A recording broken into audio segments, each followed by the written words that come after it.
जुल्फ़िकार साहब, जजेस की जानिब से बारहा एक मुद्दा उठाया जा रहा है और उसकी आज उस तासुर की आज नफ़ी करने के लिए हमने देखा कि एक मौक़िफ़ अपनाया गया है हुकूमत की जानिब से। एक तो उसको किस तरह से देख रहे हैं, ये नैब तरमीम केस में जो आज रिमार्क्स हैं ये भी बड़े इंपॉर्टेंट हैं। इस मामले को क्या, इस पर आपका क्या होगा एनालिसिस? आमना, मैं कोई ऐसी बात कोशिश करूँगा कोई ऐसी बात ना हो जिससे रिपीटेशन हो, क्योंकि 3 पैनलिस्ट ने अपनी राय दे दी है और फिर बात कर दी है।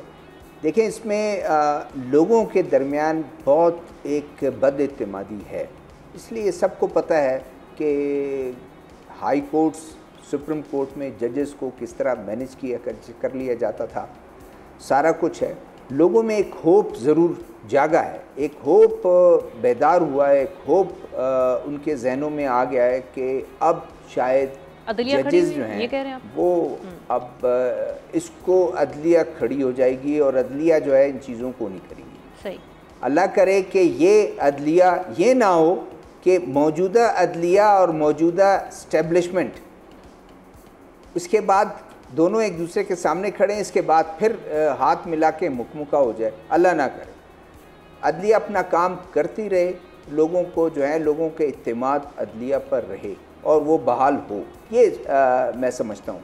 बाकी अभी गवर्नमेंट क्या कह रही है, गवर्नमेंट या जजेस क्या कह रहे हैं या क्या करते हैं, मुझे बोलने की ज़रूरत नहीं कि जजेस का रोल क्या रहा है इस डेमोक्रेसी को ट्रम्पल डाउन करने में, सुपरमेसी ऑफ। सर वैसे ये जो खत आने के बाद फौरी रिएक्शन की जरूरत पार्लियामेंट है, उसके साथ जो कुछ हुआ, ये फौरी रिएक्शन की जरूरत थी, आप समझते हैं? नहीं, देखिए रिएक्शन उनको वो नहीं, कोई देखिए तो वो रिएक्शन ना देते तो सब कहते हैं कि सॉरी टू से इनको अभी तक जो है कोई सबक नहीं सीखा, अभी तक वो आ रहे हैं, देखो छुप के बैठे हुए, कोई बात नहीं कर रहे। उन्होंने अपनी बात की, ये हम आप पर है कि उनके वर्जन को, उनके नैरेटिव को हम बाय करें या ना करें, ये उनकी बात करना है।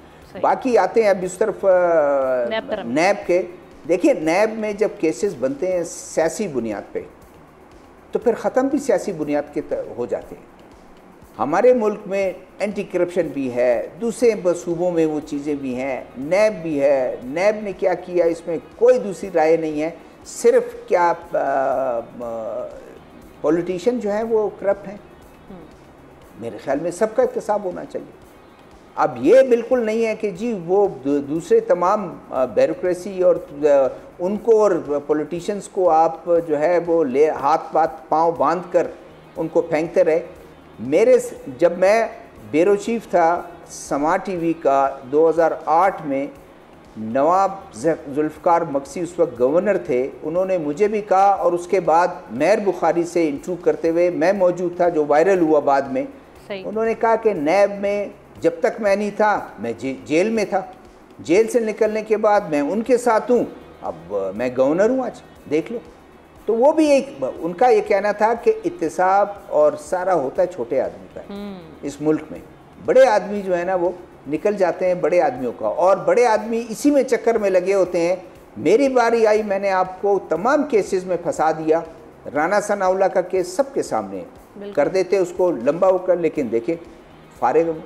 तो ये सबसे बड़ी बात यह है कि इत्तेसाब का अमल होना चाहिए, उसमें इवननेस होनी चाहिए। उसमें ये नहीं होना चाहिए कि वो बंदा जो बिल्डोज़र पर बैठा है, जब ज़मीन आए, सख्त ज़मीन आए, वो उसका फल जो है उठा दे बिल्डोज़र का, और उसके बाद जो नरम ज़मीन आए नीचे झुका दे और उसके बाद सबको प्लेन करता रहे। इस तरह मेरे ख्याल में चलेगा भी नहीं। बिल्कुल सही। और अगर अपनी साख बहाल करनी है हुकूमतों ने, अदारों ने और अदलिया ने, मेरे ख्याल में उस तरफ जाना पड़ेगा।